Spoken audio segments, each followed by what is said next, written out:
सिमरन गांव की मासूम और खूबसूरत लड़की थी।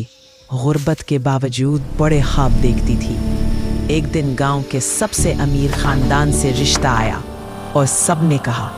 सिमरन की किस्मत जाग गई। शादी की तैयारियां शुरू हुईं, लेकिन रात के वक्त खिड़की पर एक परछाई नजर आने लगी, जैसे कोई उसे घूर रहा हो। और सिमरन यकीन रखती थी कि ये सिर्फ उसका डर नहीं बल्कि कोई राज है। शादी के दिन दुल्हा घोड़े पर, पूरा गांव खुश, लेकिन सिमरन ने दुल्हे के चेहरे पर अजीब गैर इंसानी चमक देखी। पालकी गांव से निकलते ही रास्ता बदलकर जंगल की तरफ मुड़ गया और बारात धुएं में गायब हो गई। दुल्हा मुस्कुराते हुए बोला, अब तुझे मेरी असल दुनिया दिखाऊंगा। पालकी हवा में बुलंद हुई और एक काली महल के सामने उतर गई। दुल्हा अपना असली रूप जाहिर करने लगा। आंखें लाल और जिस्म से मावराई रोशनी निकल रही थी। सिमरन के सामने कोई इंसान नहीं बल्कि एक खतरनाक जिन खड़ा था।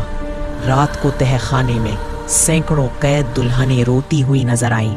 जिन गरेजा, ये सब मेरी है और अब तुम भी। सिमरन अल्लाह से दुआ करने लगी कि उसे बचाए। तब रोशनी की एक परछाई जाहिर हुई और फिर जिन और नेक रूह के दरमियान शदीद लड़ाई हुई।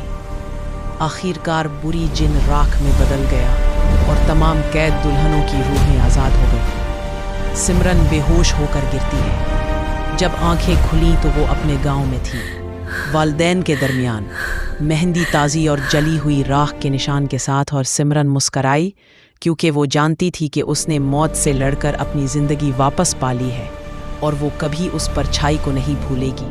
If you like the story, like and subscribe to Shadows Beyond Tales. हो तो लाइक करें और शैडोज बियॉन्ड टेल्स को सब्सक्राइब करना मत भूलें।